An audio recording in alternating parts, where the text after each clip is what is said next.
I'm Nigel Stedman, and I'm from Real-Time Heart-Based, and the purpose of this video is to begin this series on governance and health and well-being of organisations.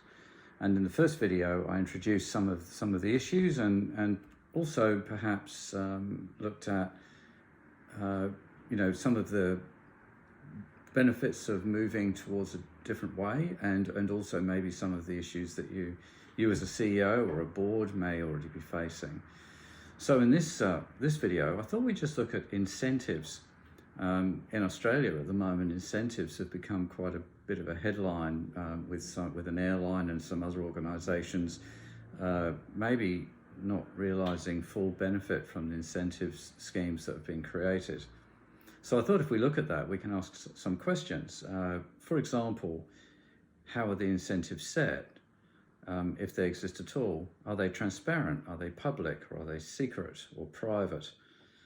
And do they really, if those incentives are realised, which are typically based on a set of measures, so those measures, how have they been arrived at?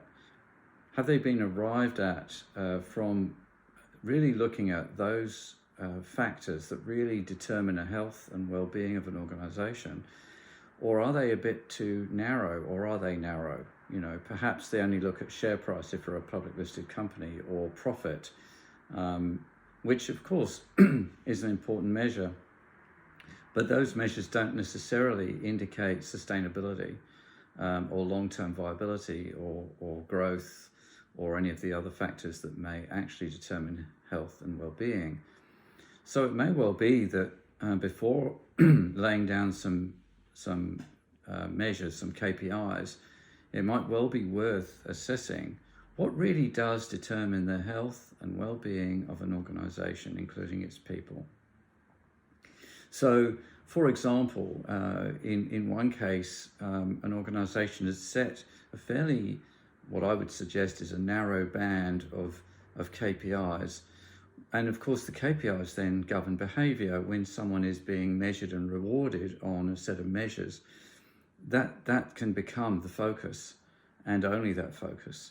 And because often these KPIs are private, confidential, they're not shared with anyone else. So when, say, a CEO, if you're the CEO, if you've got this set of measures, you may well be driven by those measures to achieve those before anything else. But of course, it's not always easy then to explain to your staff why you've made those decisions. You may, for example, delay investment because the depreciation may affect the bottom line and therefore your own incentive. So, for example, in those cases where these KPIs can be quite narrow, it can lead to behaviours. And if you're a CEO and setting these for your senior management team, it may be quite important to have a really good look at what behaviours would you like to see and how would you like them to be carried out, and whether or not it's helpful for these KPIs to become more public and even be driven from the overall strategic plan of the organisation. So many organisations I've been to, some of these KPIs, if they all add up, they don't actually equal health and well-being of the organisation. They don't always include all stakeholders, including employees, and in some cases they don't even include customers. And so there can be a very narrow focus on shareholders and stakeholders only, and that can really bring problems with reputation longer term. So in this first video, the goal of this talk is to really get you to question, if you're the board or if you're the CEO, how have you set this up, if you've set it up at all, and on what basis have you determined the health and well-being of your organisation? And this is a very good start. Maybe derive it more from your strategic plan and longer term measures, so that you include many things that determine the health and well-being of the organisation.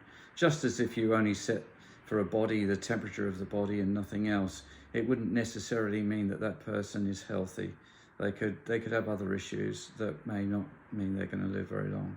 So it's quite important that these are measurable, but also they are very reflective of this broad measure of long-term health and well-being. So I hope this video helps. We'll continue with these series of videos.